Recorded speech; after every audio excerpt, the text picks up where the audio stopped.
বাচ্চাকে বাচ্চার মতো হয়ে বাচ্চা যা চায় তাই করে আমাদের থেরাপি দিতে হবে, অথবা আমি যা চাচ্ছি আমার মতো করে আমার কন্ট্রোলে নিয়ে আমি বাচ্চাকে আমি কী করব, থেরাপি দেব। দুইটা সূত্র কিন্তু পৃথিবীতে আছে। এখন দুইটা সূত্রের মধ্যে কি তাকে প্রথমে আইসে বাচ্চারা ধরে আমি যা চাই তাই না, তা না। বাচ্চাকে মিশতে হবে, বাচ্চাকে আমি কন্ট্রোল করতে পারলাম, খেলাধুলা করে টুকু প্লাস খেলে কুতকুত খেলে বাচ্চারা আমি একটু কন্ট্রোল করলাম। এরপরে আমি আমার থেকে বাচ্চাকে আমি খুব ভালো করে খেয়াল করো, একটা খেলনা আমি নিলাম, ধরো অনেক হাজার হাজার খেলনা, শত শত খেলনা আমরা কিনলাম, আমরা চেম্বার ভরে ফেললাম, করে আমরা বললাম যে এইগুলি দিয়ে আমি বাচ্চাদের থেরাপি দিব, তাহলে এটা হবে না। খেলনাটা বড় কথা না, খেলনাটাকে আমি কি পারপাসে ব্যবহার করলাম সেটা হচ্ছে কথা। খুব গুরুত্ব দিয়ে খেলার কথা শুনতে হবে। আমার কথাগুলো যা বলতেছি তো মনোযোগ দিয়ে খেয়াল করো, তোমরা এরকম যেন না যায়, ভিতরে যেন যায়, বোঝার চেষ্টা করো যা বলতেছে। বাচ্চারে দেখবা যে এই অটিজম বাচ্চাদের শুধু খেলা, বিভিন্ন রকম অ্যাক্টিভিটি করানো হয় কেন? তো আমরা বাচ্চাকে কি চাই? একটা অটিজম বাচ্চার উদ্দেশ্যটা কি? আমাদের উদ্দেশ্যটা হলো বাচ্চা যেন একা একা বাথরুমে যায়, একা একা কাপড় পরতে পারে, একা একা ব্রাশ করতে পারে, একা একা স্কুলে যেতে পারে। এই তো আমার সে সুশিক্ষায় শিক্ষিত যেন হইতে পারে, এই তো কথা। তাহলে এখন বাচ্চাটা যদি আমি টয়লেট ট্রেনিং প্রথমেই শুরু করে দিই, তাহলে বাচ্চা নিবে না, বাচ্চা আমার সাথে এক হচ্ছে না। খুব খেয়াল করতে হবে কথাটা, এটা কিন্তু ভাইবার পরে প্রশ্ন করবো আমি যদি।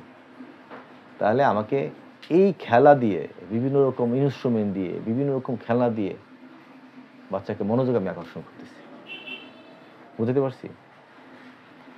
বাচ্চা সব সময় অবজেক্টের উপরে তার আগ্রহ থাকে, মানুষের উপরে আগ্রহ থাকে না, in case of autism baby. ধর একটা মোবাইলের প্রতি একটা বাচ্চা যে আগ্রহ থাকবে, তোমার প্রতি সে আগ্রহ থাকবে না। আমাদের কাজকর্ম, বাচ্চার কাজকর্ম আমরা কার সাথে ইন্টাক্ট করি? মানুষের সাথে করি। বাচ্চারা মানুষের সাথে ইন্টাক্ট করে না, ও আর ভুবনে থাকে। তাহলে ওই বাচ্চাটার কি করতে হবে? মানুষের সাথে কানেক্ট করার জন্য আমাকে চেষ্টা করতে হবে। যখন এই বাচ্চাটা মানুষের সাথে কানেক্ট করতে হবে, বাচ্চা মানুষের সাথে কানেক্ট করবে। কি বাবু কেমন আছো? বাচ্চা বলে আমি ভালো আছি। তুমি সাকসেস। তুমি গেলে কেমন আছো? বাচ্চা পাত্তাই দিল না, গাই দিলে, তাহলে আপনি তো আবার ধরো তুমি চাবি নাড়াইতেছো, বাচ্চার এদিকে খুব খেয়াল, হ্যাঁ, তুমি তোমার সাথে তোমার কোনো আগ্রহ নাই, তাহলে হইল না। তাহলে আমরা অকুপেশন থেরাপিস্ট বলি, বা আমরা ফিজিওথেরাপিস্ট বলি, বা আমরা স্পিচ থেরাপি দিই, বা যাই দেই, বাট আমরা অকুপেশন থেরাপি দিব, আমাদের লক্ষ্য কি থাকবে? মানুষের সাথে বাচ্চাটা কানেক্ট করে। তাহলে এই যে খেলনাটা খেললাম, কথার কথা আমরা একটা বাবুল নিয়ে খেললাম, তাহলে এই বাবুল খেলনা গুরুত্বপূর্ণ না। আমরা বললাম যে বাবুল উঠতেছে, তুমি দেখি কয়টা মারতে পারো বাবুল। বাবুল বুঝতেছো? সাবান পানি দিয়ে খেলা। খুব খেয়াল করো কথাগুলো। এখন তোমার লক্ষ্য হইলো বাবুল খেলা, আমার লক্ষ্য না। আমার লক্ষ্য হইতেছে নাসরিন, কি লক্ষ্য? বাচ্চাটা কয়টা বাবুল মারতেছে, মারার পর বাচ্চারা উৎসাহ প্রকাশ করতেছে কিনা, আমি এটা চাচ্ছি। বাচ্চাটা বাবুলটা ধরবে, মারবে, বলবো যে এই 5টা মারছি, বাচ্চা উৎফুল্লে নাচানাচি শুরু করবে। আমি বলো ফাইন ফাইন ফাইন, এবার আমি মারবো, তুমি ফুল উড়াও। কতক্ষণ তুমি বাবুল উড়াবা, বাচ্চা মারবে বাবুল, প্রথম বাচ্চা বাবুল উড়াবে, তুমি মারবা, কে কয়টা পারলো। প্রতিযোগিতা শুরু হয়েছে। এই খেলার সাথে বাচ্চা তোমার সাথে অ্যান্টাক করলো কিনা, তোমার সাথে কানেক্ট করলো কিনা, এইটা হচ্ছে তোমার সাকসেস। এখন তুমি বাবুলের মতো 50টা খেলনা যদি বাচ্চার সামনে রাখো, কোনো লাভ নেই। সেই খেলনাটা তুমি কিভাবে ইউজ করতেছো, সেই খেলনাটা তুমি কিভাবে ইউজ করতেছো, সেটা হচ্ছে কাহিনী। তাহলে আমরা যে কথাটা বুঝাতে চাচ্ছি, এই যে আমাদের যে মূলত যে সাউন্ড ডিসেন্সিটাইজ করতে চাই, কথা এখন আমরা এই সাউন্ডের খেলনা খেলতে চাই। এখন আমরা একটা বাঁশি নিলাম, সেই বাঁশিটা আমরা চাইতেছি যে বাঁশিটা আমি একটু অল্প করে বাজাবো, আমার মতো করে বাচ্চাও বাঁশিটা বাজাবে, ঠিক আছে? ধরো পিয়ানো বাজাইতেছি আমি, কথার কথা। এখন আমি একটা পর্যায়ে পিয়ানো বাজানো শুরু করলাম, আমার দেখা দিয়ে বাচ্চারা বাজানো শুরু করলো। তাহলে এই পিয়ানো শব্দটা বাচ্চা কি করতেছে? অ্যাডাপ্ট করতেছে।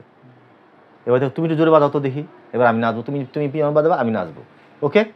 তুমি নাচা শুরু করলে ও বাজাইতেছে, আবার তুমি জোরে বাজাচ্ছ, ওই নাচতেছে। এবার আর একটু বিভিন্ন হাইব্রিডে বিভিন্ন অ্যাঙ্গেলে পিয়ানো বাজাচ্ছ, ও তোমার কোঅপারেট করতেছে। তার মানে কি? তার মানে হচ্ছে এই বাচ্চাটা তোমার সাথে অ্যাডাপ্ট করতেছে, তোমার সাউন্ডটা ডিসেন্সিটিভিটা হতেছে। বুঝতে পারছি কথা? এর সাথে সব সময় বাচ্চাকে বিভিন্ন রকম টেক্সচারের তোমার স্পর্শ বাচ্চারা দিতে হবে। সে এই ফুলের স্পর্শ তুমি বাচ্চারা দিলা, সাবান পানি নিলা, বাচ্চারে ওই হাতের মধ্যে সাবান পানির মধ্যে বাচ্চারা এরকম করে ঘুরাইলা খালি, আর বাচ্চারা গুলো মেন দোল দাও, তাহলে সাবান পানির কি অনুভূতি বাচ্চারা ফিল করলো। এবার বাচ্চাটার মধ্যে একটা বলের মধ্যে তুমি নিলা নুড়ি পাথর, ঠিক আছে, ওইটা তুমি বাচ্চারা দিলা। তাহলে পৃথিবীর যত রকম, যেমন ধরো এই বোরখা কাপড়ের একটা স্পর্শ হবে, স্কার্ফ কাপড়ের একটা বোরখা স্পর্শ হবে, হবে না? হবে। আটার দলার একটা স্পর্শ হবে, আবার আলুর ভর্তার একটা স্পর্শ হবে, ঠিক না বে ঠিক? প্রত্যেকটা জিনিসের অভিজ্ঞতা বাচ্চারা সেন্সরিতে ডেভেলপ করতে হবে।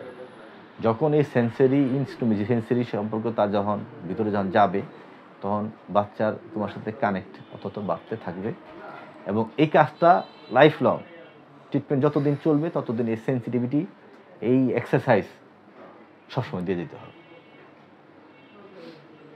তবে এটা একটু কী করতে হবে, একটু কালচারালি করতে হবে।